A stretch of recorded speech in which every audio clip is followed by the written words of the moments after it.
Thanks for joining us for the 2021 State of the City Address. My name is Sharon Pearson. I'm president of Salem City Club.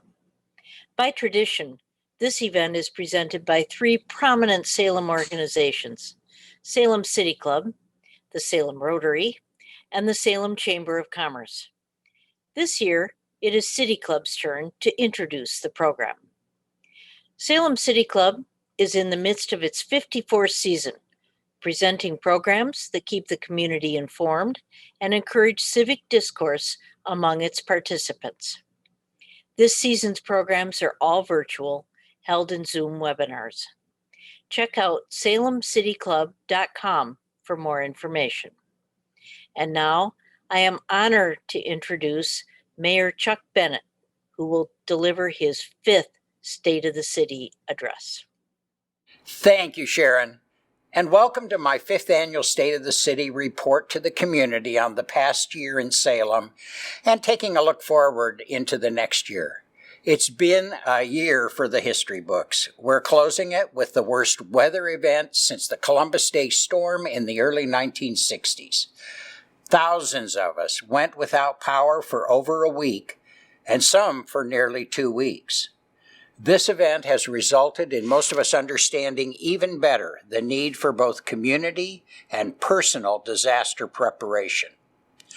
I'm very hopeful that we will see an expanded role for our 19 neighborhood associations and the enormous value of the volunteer community emergency response teams. And I'd be remiss if I didn't call out the tremendous effort of our city's departments, particularly the ones of Public Works, Fire, and Police. Add to that the work of Salem Electric and PGE. I wish I had time to share with you the hundreds of incidents of help and kindness all of these emergency service providers gave us. Let me add to that the neighbors who cared enough to look in on neighbors to make sure they were okay and had whatever they needed during this episode. Dominating every aspect of our lives, it seems, has been the pandemic outbreak of COVID-19. Salem has been at the center of this, as Marion County has too often been one of the localities labeled an extreme risk by the state. There have been tremendous successes here, and I particularly want to highlight the work of Salem Health as they dealt with its possible impact on available hospital beds from day one just a year ago. Remember, flatten the curve was our objective. They did the work it took to meet the initial goal of not overwhelming our hospital.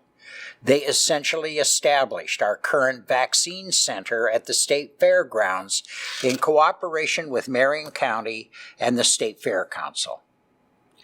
Our business community has responded every time the state rules changed and continued to serve us over the past year. The challenge now will be to move forward and provide the assistance and resources all sectors of our economy will need to have a full recovery from the economic damage this illness and the response has caused. The year was further complicated by the Beachy Creek and Lions Head fires in the North Sandiam River watershed up in the canyon. The fire devastated the cities of Detroit and Gates, as well as miles of riverfront, hillside, and timberland along the Sandiam and the Little North Fork of the Sandiam rivers. Salem joined every community for miles in assisting with the fire and its aftermaths. There continues to be substantial concern about the impact of the fire on Salem's North Sandiam River water supply. Also of concern is a proposed sewer line for canyon communities that would also threaten the city's drinking water. And just so nothing got boring, Salem was the site of numerous protests and demonstrations relating to national events, issues, and the national election. The outcome has been a thorough review of police processes and procedures during large demonstration that should be released in the next several weeks. A major personnel change at this time was the long-anticipated retirement of Police Chief Jerry Moore, and then the hiring of his replacement, Trevor Womack from Stockton, California. In the midst of all this, the city held its election for mayor and 4 councilors. The outcome was the arrival of 4 new members of the city council, Councilors Gonzalez, Nordyke, Stapleton, and Trevor Phillips. The city really launched its first update of the city's comprehensive plan in over 40 years. The city completed its annual community report, which measures public satisfaction with city services and actions and reports the outstanding issues in our community. Over the past several years, homelessness and its impacts has replaced by far any other issue on the public's mind. No wonder. It's disturbing on a basic humanitarian level to see our fellow residents living in what can be degrading, unsafe, unsanitary, and deeply unfortunate conditions. The homeless condition invites a range of reactions, from scorn or fear to deeply held religious beliefs of personal responsibility to alleviate the situation. There's a deep hope that there is some simple or universal solution. What you learn as you get very close to this on a public policy level is that there isn't one thing in government that we can do to solve this problem. It's truly an all hands on deck, all resources concentrated at the local level on this situation. And the price tag is well beyond what we have seen invested into mental health, addiction, chronic health care, these needs, and the truly affordable housing for every income level. Oregon is the 7th leading state contributing to the overall homeless population, sitting in order behind Massachusetts, Washington, Texas, Florida, New York, and California. In 2019, Marion County saw a 20% jump in the number of reported homeless individuals, moving from 1,218 people to 1,422. Our homeless advocate groups expect the number to rise to between 1,500 and 1,800 homeless people in Marion County today. That number is too high. Based on interviews with people who are homeless in our region, many have untreated mental illness, addictions, and chronic health conditions worsened by long periods of homelessness. Also, some individuals have pre-existing barriers to housing, such as a criminal history, evictions, and a poor rental history. Providing shelter for someone who is experiencing chronic homelessness requires intensive case management and a network of community-based services. The city is currently working with our homeless service providers to increase shelter capacity, adding more permanent, affordable housing units and reducing barriers that lead to homelessness. We are dedicated to finding solutions through a community-wide coordinated approach. This means strengthening our crisis response systems as we advocate for state assistance for more supportive housing, as well as a navigation and sobering center. It means retooling our criminal justice involvement through a mobile crisis response structure that has trained professionals who can assist homeless individuals on the spot with direct access to addiction treatment, mental health counseling, and health services. We're asking again that the state support a sobering center and a navigation center to help homeless persons access needed programs of all types, including housing, mental health, and addiction services, and a variety of other programs to assist them out of their situation. In addition to our collaborative long-term planning agendas, Salem is involved in several current programs to help mitigate the homeless crisis. Those include additional security services for downtown. Last year, the Salem Housing Authority opened Redwood Crossings, 37 units of permanent supported housing. Salem Housing Authority owns and manages the property, contracting with Arches to support residents. Salem Health leases 6 of the housing units for transitional respite care for homeless individuals coming out of the hospital or with long-term illness. Salem Housing Authority is securing funding for Sequoia Crossings, which will add about 75 units of permanent supportive housing to Salem. It will own and manage the property, contracting with Arches to support residents. The Homeless Rental Assistance Program, HRAP, was launched in July 2017. The city, through the Salem Housing Authority, has committed $2.1 million to support the Homeless Rental Assistance Program. It links chronically homeless individuals to housing, food, furnishings, and social services. HRAP has housed more than 300 individuals.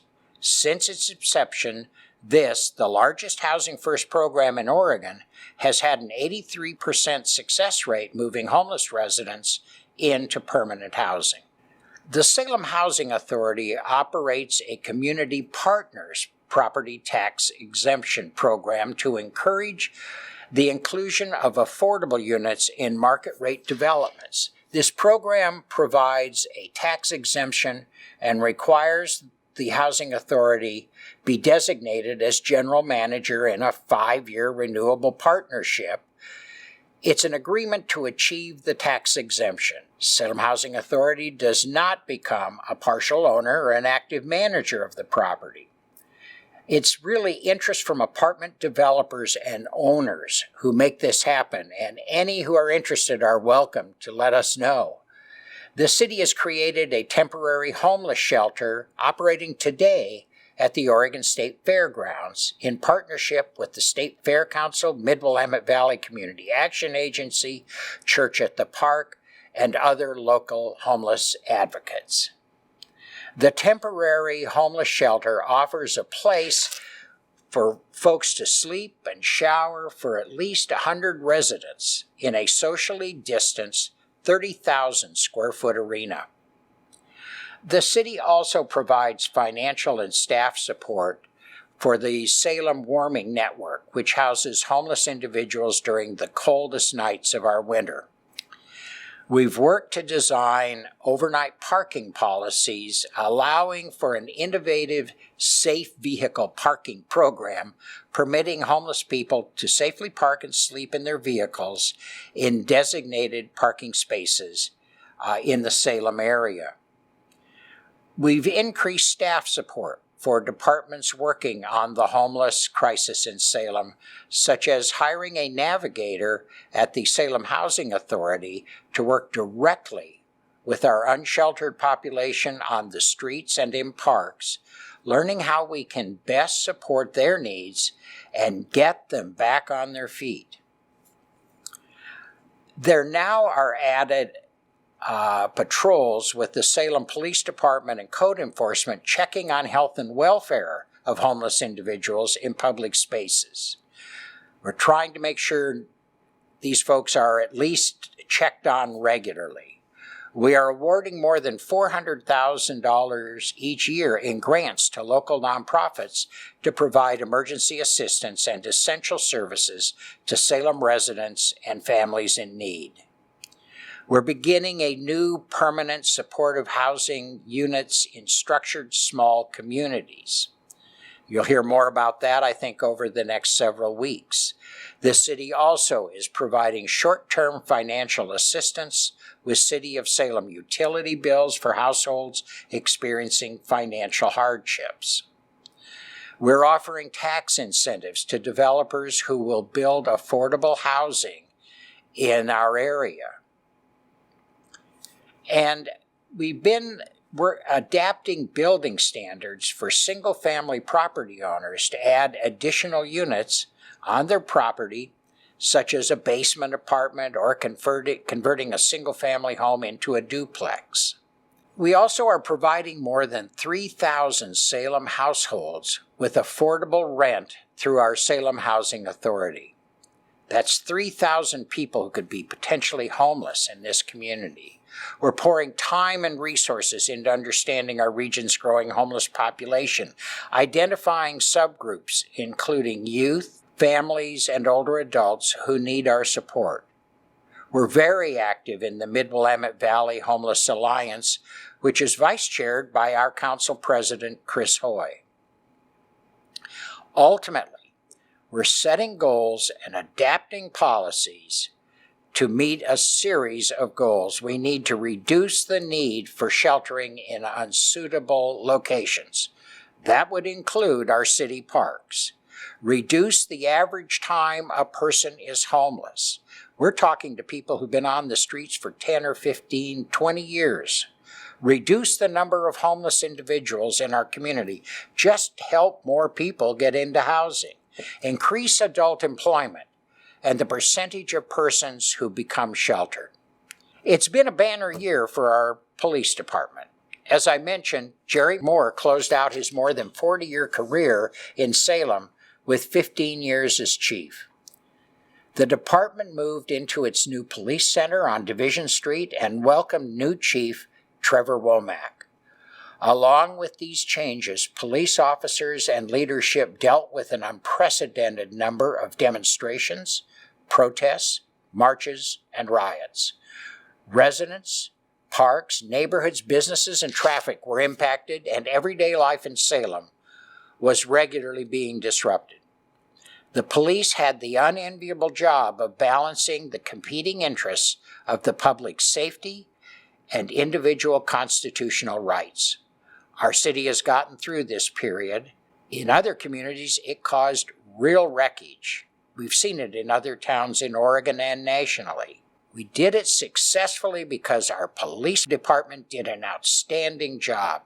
They set the tone by communicating with organizers and the community about our expectations for keeping the community safe.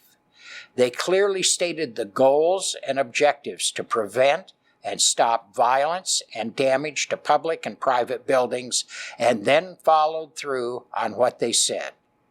And the department worked closely with county, state, and federal partners to prepare and safeguard our city.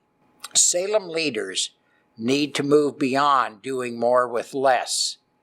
Those approaches are not working well, whether it is homelessness, individual and mental health crises, or crime. Demands on our police are increasing, but the number of officers to deal with has not.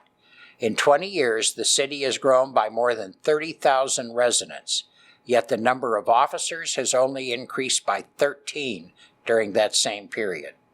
There is only about one officer for every 1,000 residents, a statistic well off the national average.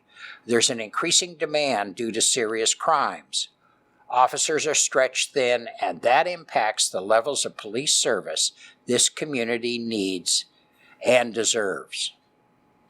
Our Public Works Department delivers many of the core services residents expect of their city: water, sewer, roads, sidewalks, parks, stormwater management, street trees, construction project management, and Center 50 Plus, which is Salem Senior Center, are also on their to-do list.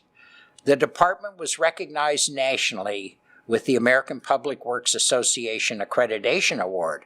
Salem is one of only 161 departments to be recognized as compliant with nearly 500 nationally recognized best management practices in each of its areas of primary responsibility.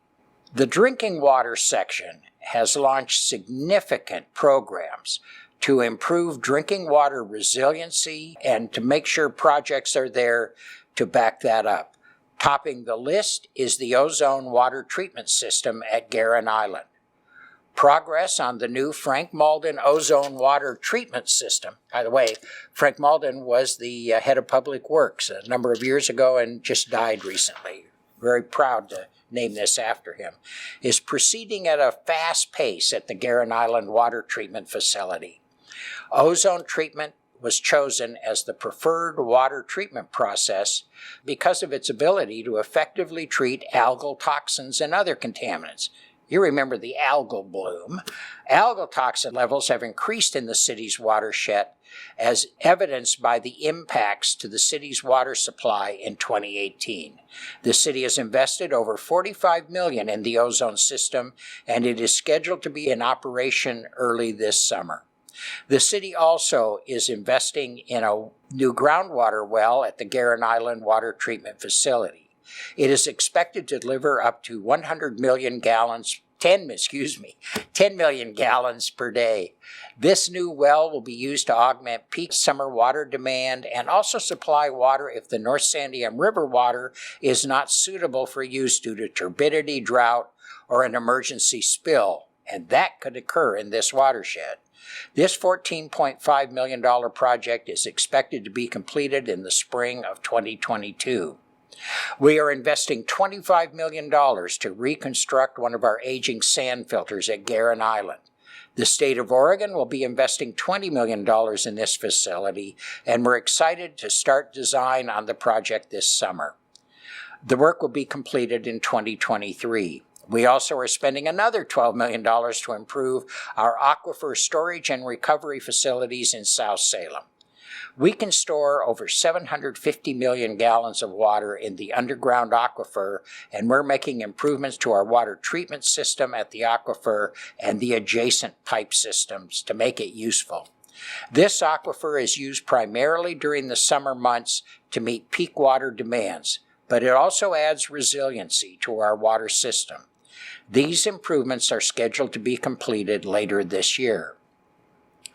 All of these major projects have been supported by a substantial investment from the state and from local ratepayer funds.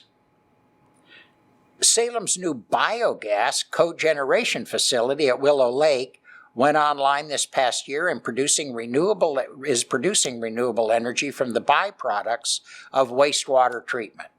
This state-of-the-art facility would not have been possible without the generous support from the Energy Trust of Oregon, Oregon Department of Energy, and customers participating in Portland General Electric's Green Future program.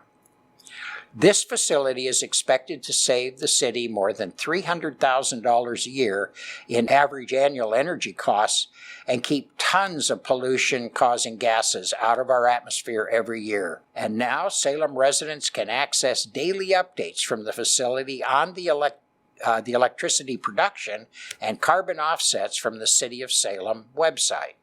A $25 million project to replace the existing aging Public Works Administration buildings at the Shops Complex got underway with the selection of a design-build team in December. The team is Howard S. Wright Construction and Hacker Architects, who are also completing the library project. They've begun preliminary programming and design work on the new administration building. The preliminary site work is expected to begin later this year, and construction of the new operations building located off 23rd Street Southeast will begin early in 2022. The new building will provide a modern, seismically resistant headquarters for public works operations with improved public parking and a lobby for better access to services. This project is the start of a multi-phase master plan for redevelopment of the Shops Complex that will replace buildings that are well beyond their useful life with modern, flexible work and storage spaces. The city's Safer Pedestrian Crossing program prioritized safety for people walking to schools, work, parks, and other destinations. In 2020, the first full year the program was available, the city received over 100 requests for improved pedestrian crossings. The city actually made improvements only to 6 pedestrian crossings in 2020. More than 10 will be added and constructed in the next 5 years. We hope to find funds to continue to support this project at a more rapid pace. The Public Works Department also oversees a number of other programs, including parks, Center 50 Plus, our senior center, street trees, and other major construction projects. The City of Salem is proud to be one of only 17 cities in the country to have been a charter participant in the Arbor Day Foundation's Tree City USA program. In 2021, we celebrate 45 consecutive years of participation in that program. Salem is also a Sterling city, having received more than 10 Arbor Day Foundation Growth Awards in recognition of our innovative approach to our urban trees and the level of participation in our various programs. Our contracts with nonprofits and contractors such as Friends of Trees and Treecology continue to expand our planning capacity while also providing outreach, education, and volunteer opportunities. In 2020, Friends of Trees staff and volunteers planted 182 large stock trees. This planting work was accomplished thanks to nearly 1,000 volunteer hours from 275 volunteers. In 2020, Friends of Trees planted an additional 2,120 small stock trees, shrubs, and smaller plants in Salem parks and natural areas. In 2021, the city forester will lead the way in cataloging and replacing the hundreds of trees lost in this ice storm we just experienced. Work in this area will continue for several months. We'll have a full report on this coming to council over the next several months. In early 2020, the city began working on a climate action plan. A 41-person task force was appointed and includes representation from a broad range of community interests and groups. The Climate Action Plan is almost halfway through the planning process, and it's on schedule to come before council in December. In October, council set 2 climate action goals. 1, reduce greenhouse gas emissions 50% by 2035, and second, to become carbon neutral by 2050. You can participate in this process online. As a result of the age-friendly work, the Center 50 Plus Advisory Commission, in cooperation with AARP, had been spearheading for the last 2 years. Center 50 Plus has already established strong partnerships, created a robust volunteer workforce, and have been addressing senior isolation and loneliness issues. This advanced work allowed the center to pivot quickly from a facility driven by face-to-face models to a virtual front porch delivery of services during the pandemic. It served more seniors and helped alleviate some of the mental, physical, and emotional impacts that occurred during the pandemic and the need for them to remain safely at home. 250 seniors received a food and care box delivered by 50 different volunteers. More than 400 seniors connected to the center virtually each week for health and lifelong learning, and over 2,000 seniors received a friendly call or an encouraging letter from a center volunteer. The WOW, Wellness on Wheels van, has offered pop-up and socially distanced support services and a front porch delivery for hundreds of seniors each month, a program that will continue to support Salem's homebound seniors well beyond the pandemic. The Age Friendly Project was initiated in my State of the City announcement 2 years ago and has developed a strategic plan to meet the range of needs seniors have, including health care, transportation, and housing. It will guide city policies for several years to meet the challenges we are facing as our city residents grow older. The Salem Public Library went through a lot of change in 2020. The temporary relocation for the seismic project was completed in February 2020. A month later, COVID hit, and it became apparent that for patron and staff safety, library services couldn't continue to look the same. The small size of the temporary library location added to the safety constraints for Salem Public Library to offer any on-site services. After a brief full closure with only virtual help available, the library was able to offer contactless curbside service that has been scaled according to the state risk categories for Marion and Polk counties. While contactless curbside helps get physical materials to patrons, it isn't the only way to use the library for books, movies, and more. E-content offerings and use went way up in 2020. Record new patrons signed up for the online cloud library.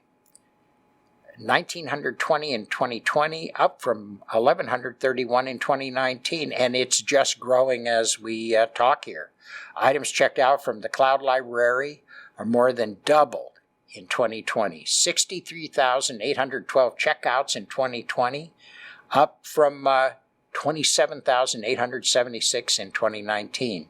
For avid readers, Salem Public Library started Book Match in October 2020. With this service, library staff curates a personalized list just for you based on your preferences. Staff will even place holds for you if you'd like. Just fill out the Book Match survey, and staff will get back to you within 3 business days with some really exciting new reading ideas. From October 2020 to the beginning of February 2021, staff has helped 92 Book Match users find their perfect reads. Sign up today. Put these people back to work. The library also pivoted to virtual programs, including a library island on Animal Crossing, having open and tough conversations with Exploring Together series, and virtual story times made possible by publishers lifting restrictions and allowing for books to be read aloud and recorded. Staff are also answering questions via email, chat, and phone for patrons. There are 2 main outreach initiatives that Salem Public Library was able to accomplish during the pandemic.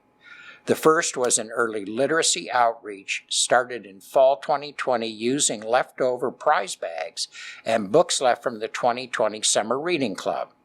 Library staff compiled the kits on request for delivery to community organizations that already have systems in place for delivering essentials such as food, clothing, educational materials, and other items. The library has connected with more than 15 partner organizations requesting kit delivery, including Head Start, Mano a Mano, Family Building Blocks, Salem Kaiser Teen Parent Education Program, food pantries, and free clinics.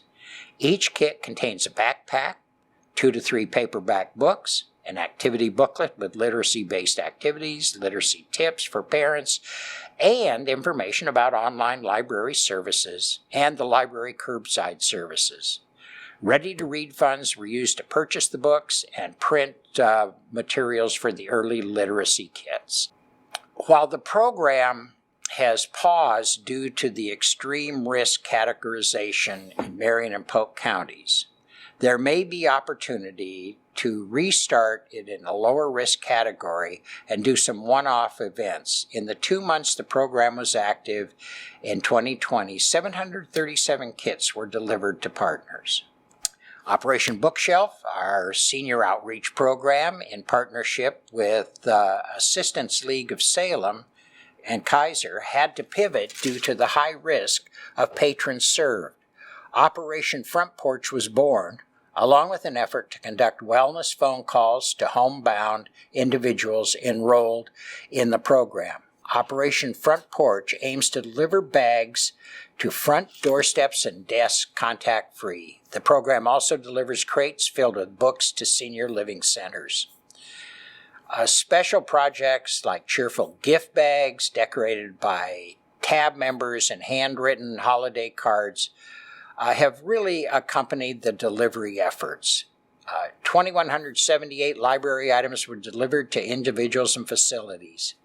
80 people are currently enrolled in the program. Volunteers gave 60 hours to make these contact-free deliveries. The city has a Blight to Bright program, and it was initially intended to provide a secure source of funds to deal with city abatements by the code compliance section. This is that house in your neighborhood that's been abandoned for a few years and is starting to fall apart, and you're wondering, will that ever go away? Bright to Bright was set up. Prior to this, staff would have to ask to appear at the council to ask for money to abate the blight, meaning dangerous buildings and drug labs. The money for the Bright to Bright Fund actually comes from Salem property owners who are in violation and have been served with civil penalties. Some of these people pay the penalties. Some don't. Those who don't pay will have city liens placed on their property. These liens accrue interest and are paid off to the city when the property sells. There are enough outstanding liens and current penalties to provide enough of an irregular income to keep the fund solvent for the future, and it's all money from violations, not from the regular general fund budget. While we started the program in earnest in 2019, opportunities for abatements have been limited till this time. We also have committed use of the money to make things bright. We're helping neighborhood associations obtain required insurance for community events or other possible expenses have been approved. We also want to support youth development activities and planning outreach efforts when possible. To date, Blight to Bright funds have been used for the following projects. In 2019, funds were used to pursue the successful demolition of a chronically damaged house at 1525 Lee Street Southeast. Since the demolition, the lot has been redeveloped by private investors. Our cost was approximately $4,000. In 2019, funds were also dedicated to demolition of impounded RVs. Costs to lawfully dispose of an RV are prohibitive, and these RVs end up reappearing in the community for us to deal with again. At this time, $10,000 has been dedicated to RV demolition in partnership with Salem Police. During the fall of 2019, when the humanitarian needs of the homeless population camping around the Arches facility were at hazardous levels, some Blight to Bright funds were used to supply emergency portable restrooms as well as hand washing stations. These expenses were about $5,000. In March, Blight to Bright funds were used to create the first of the vehicle camping locations in partnership with Salem Leadership Foundation. They were supported for the entire second quarter of 2020. Funds from other sources have continued and expanded the program. The Bright to Bright expense to initiate the program was about $25,000. The City Planning Department launched our Salem project aimed at developing Salem's new vision for future growth and development. It has been advancing after more than a year and with half of the community outreach completed. This vision lays the foundation for updating our comprehensive plan by the end of this year. It will guide how Salem grows for decades to come and help us meet many of our challenges ahead. The city is expected to add 30,000 new residents over the next 20 years. And this plan will help us meet the tremendous housing and economic growth requirements that much growth demands. No project underway today will have more impact on the next generation of residents and the quality of life they will enjoy than the Our Salem project. Every part of Salem will be affected by this planning and zoning process as it updates our 40-year-old comprehensive plan and its goals for the future, which is our present. We already face serious challenges meeting our housing crisis, including multifamily housing. As our population grows, we know we need more multifamily housing. More apartments, more cottages, more duplexes, quads, triplexes. To help meet that need, we've been making it easier to build multifamily housing in Salem. Last year, the Council adopted a complete overhaul of our regulations and approval processes for multifamily housing. In 2020, we approved building permits for more than 770 multifamily housing units. That's more units than in any year going back to at least 2012. The city continues to prioritize housing development through code improvements, expanded zoning opportunities, and financial incentives. Later this year, the city will tackle code amendments to permit missing middle housing, duplexes, triplexes, quadplexes, townhouses across the city. That's required under new state laws. Historic preservation has been a major goal in Salem. As we try to protect what makes Salem special and still meet future needs, we have been doing this important work. In 2020, we completed our work on our historic code amendments and historic preservation plan update, aligning our codes and processes with our goals for historic preservation. The plan identifies projects for the next 10 years that will strengthen our preservation program and ensure we protect our history.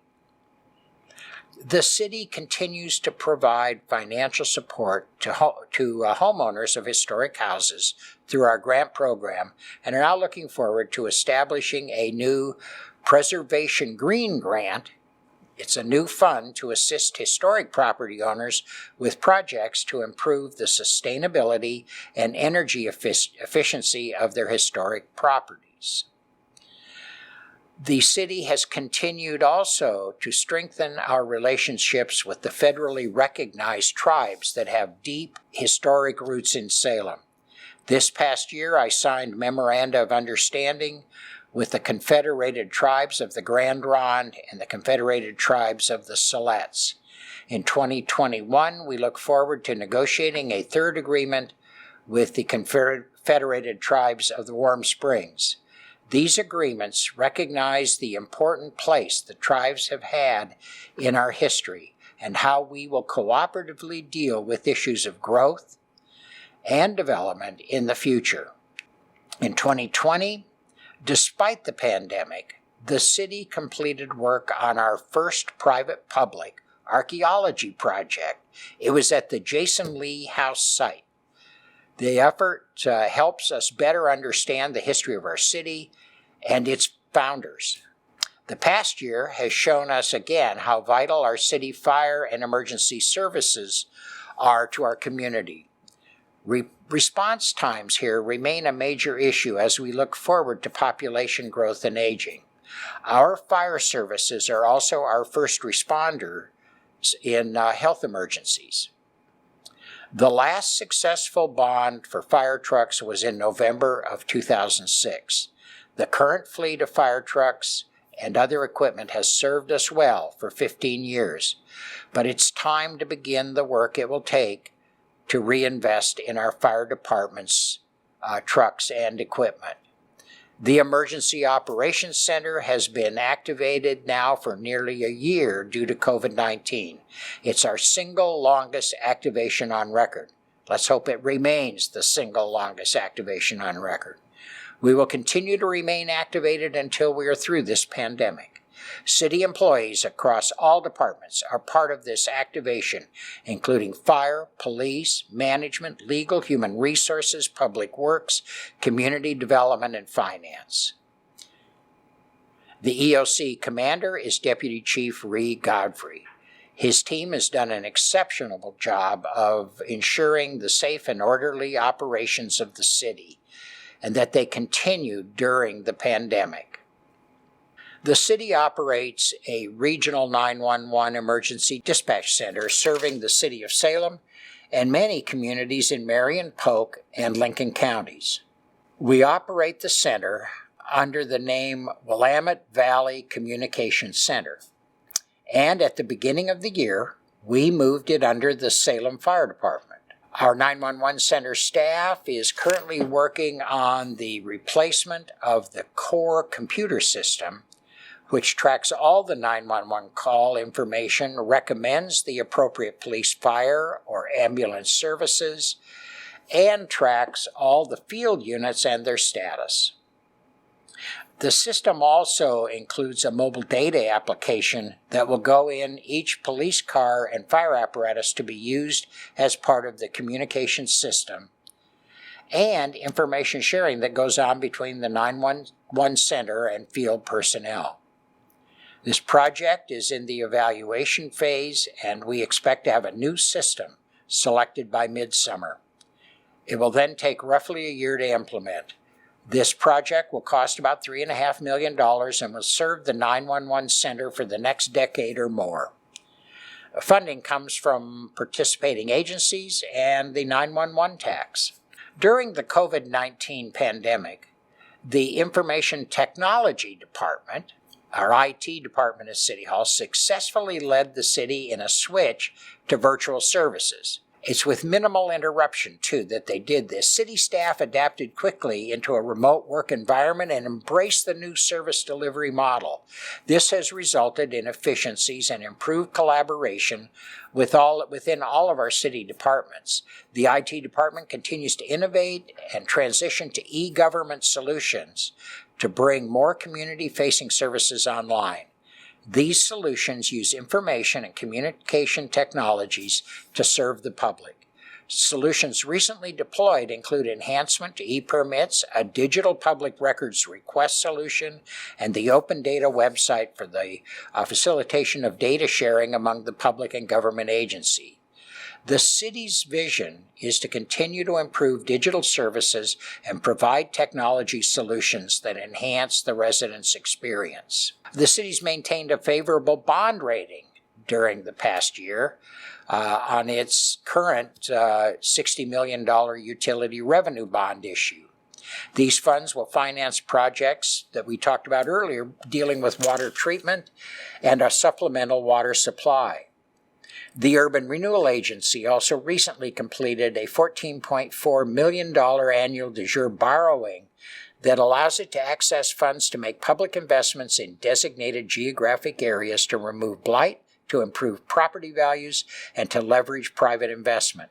These public investments spur redevelopment in areas where it might not otherwise occur. During the COVID pandemic, the municipal court has continued and expanded operations to the public for resolving parking and traffic violations and misdemeanor crimes. The court is allowing defendants with parking or traffic violations to appear and enter a plea by telephone, email, fax, or correspondence. Defendants that enter a plea of not guilty have the option of having a trial by affidavit or being placed on a wait list for in-person appearances. The court is currently exploring the opportunity of holding violation trials by video conferencing.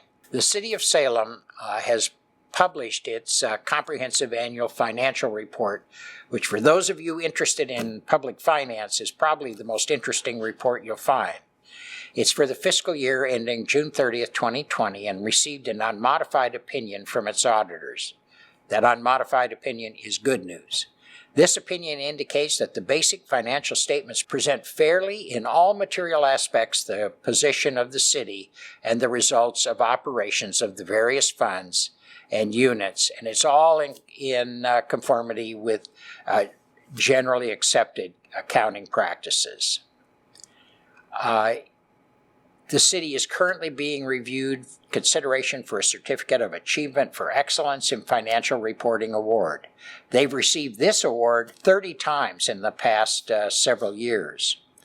In 2020, the city received $7.2 million in coronavirus aid, relief, and economic security, the CARES Act. You hear about it on national TV. These are reimbursements for its response to the COVID pandemic. It also received $29,600 of employer-paid Social Security from the Families First Coronavirus Response Act. The receipt of these funds was made possible by the city's prompt response to the crisis. I can tell you that they turned around receipts and information faster than I think any city in the state and any unit of government in the state. And finally, I'd like to discuss the city's economic activities and highlight our continued commitment to our fundamental success in growing and diversifying our economy. Permit activity in Salem has remained steady since last March. According to December 2020 report on city building permit data, 160 permits were issued that month, valued at more than $38 million. From July to December, there were 1,114 permits issued, valued at more than $330 million. Compare this to the same period in 2019.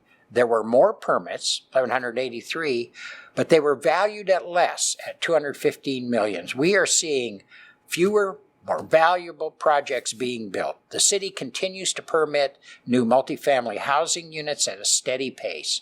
From July to December, there were 489 new apartment units permitted. That is an increase from 409 units that were permitted during the same time period the previous year. There have been 77 accessory dwelling units permitted since code changes allowed for their construction in 2017. These are those tiny house in the backyard, sometimes called mother-in-law units. That's what we would have been interested in those. Since March 2020, some businesses have closed, but several has opened as well. Urban renewal grants continue to encourage private investment in our downtown. Several new businesses have opened in downtown since March 2020, including La Familia Cider, Fork 40 Food Hall, Bentley's Coffee, Ernie and Gray, Salem on the Edge Art Gallery, the Sun Bear Den Plant Shop, Flowers in the Alley, and Cakes Skateboard Shop. The new planned hotel downtown on the former Marion Auto Garage is in the permitting phase, and construction is expected to start in early 2021. The 146 micro-unit apartments on the former McMahon site is expected to be completed in early 2021. Apartment pre-leasing is exceeding the owner's expectations. So if you want to live downtown, you better get down there and get your name on the list. Completion of Union Gospel Mission's new facility is expected in spring 2021, and relocation to the new facility will occur in the summer of 2021, just a few months away. The city plans to announce a request for proposals seeking development interest on the UGM, the Union Gospel Mission block, later this spring and early summer. Western Oregon is completing improvements to the Vic building downtown, which they expect to complete before the end of 2021. Virtual classes are expected to continue into 2021. The new Riverfront Amphitheater, the Jerry Frank Rotary Amphitheater, is expected to be completed this summer. Last summer, the city created the Summer Streets program to expand outdoor seating options for downtown eating and drinking establishments. In October, the city launched a streamlined process obtaining temporary outdoor coverings or tents to expand customer seating through the winter. Tents larger than 400 feet require a patio covering permit, and less typically don't require a permit under this new program. Instead, it's just a certificate that illustrates the need for safety and access requirements. This is intended to make it easier for businesses to install temporary outdoor tents this winter. I believe those will remain through the summer, frankly. I think they've proven to be very popular. The city also created a grant program to help businesses purchase temporary outdoor dining tents and heaters to maintain and expand customer seating through the winter. The city dispersed more than $250,000 to 55 businesses for this program. The State Street two-way project conversion was completed between Church and Liberty Streets, which takes it now all the way from the river to that. It's increasing opportunity for use of the downtown street system. And real proud of that one. The city riverfront downtown urban renewal area is uniquely positioned to support the redevelopment of the J.C. Penney building and other large vacant buildings downtown. We funded studies to help evaluate the feasibility of incorporating housing into these vacant spaces, including adding floors to existing structures. This information can assist prospective property buyers with their due diligence and with the sale and redevelopment of these properties. The city also has urban renewal grant programs to assist with capital improvements. The city has grant and loan programs in 3 urban renewal areas, including North Gateway, West Salem, and downtown. Since January, the city has approved $3.2 million in grants for projects totaling $24 million in the riverfront downtown, West Salem, and North Gate urban renewal areas. Last year, the Urban Renewal Agency approved creating a new single property tax increment district on a portion of the former North Campus of the Oregon State Hospital to incentivize development of 246 new apartments, including 36 units for individuals earning an average of 60% of the area's median income. The agency will rebate to the property owner up to 97% of the property taxes. This is a really new way of getting this kind of housing built. It's been very difficult to get affordable housing built. We would like to replicate this concept in other areas of the city, and we'll be looking around for other properties like we saw at the state hospital in order to create these new affordable units. There are several new and existing industrial businesses making investments in Salem. Industrial activity remains very strong along the West Coast and in Salem. At the Mill Creek Corporate Center, the city and state are working in partnership to support expansion of public infrastructure to meet development needs. Nearby at the Salem Business Campus off Gaffin Road, the city is working with several small businesses interested in locating at the property. You recall this is the old Panasonic or Sanyo site. The city has 19 of 30 available acres under contract or in negotiation for purchase. We've seen groundbreakings on speculative commercial development in the Fairview Industrial Park, and now construction's underway there. We expect to have 12 tenants arriving soon into that portion of the city's urban activities the economic activities over there. The city continues to identify funding to support area businesses and nonprofits impacted by COVID. Thus far, the city has committed over $500,000 to more than 120 small businesses and nonprofits. This includes about $100,000 in Business Oregon grant funding that the city had applied for. The city helps businesses apply for additional grants offered through the county, whether it's Marion or Polk, a Willamette Workforce Partnership, and the state of Oregon. The city coordinated with Business Oregon and the Salem Chamber in December to obtain about $40,000 in personal protective equipment, PPEs, that is available at no cost to small businesses in Salem. The PPEs were funded through the CARES Act. The Chamber is coordinating the pickup PPE, which will begin the week of January 11th and will continue until they're fully dispersed. Thus far, more than 110 businesses have accessed these free personal protective equipment opportunities. Economic development staff have been communicating with about 450 small businesses and sharing regular updates on funding and offering technical assistance. Urban Renewal Agency grants supporting or assisting a range of businesses include Ochoa Quesaria's expansion on Portland Road and supported construction of new development at Wallace and Glen Creek Road. West Salem Machines, new equipment, and a new sports rehab facility, Sicha Restaurant and Brewing, Union Gospel Mission's new location, and many more. Ochoa Quesaria completed their facility in late 2020 and hopes to reopen their retail operation selling yogurt, quesadillas, ice cream, and cheese when the state's COVID guidance allows.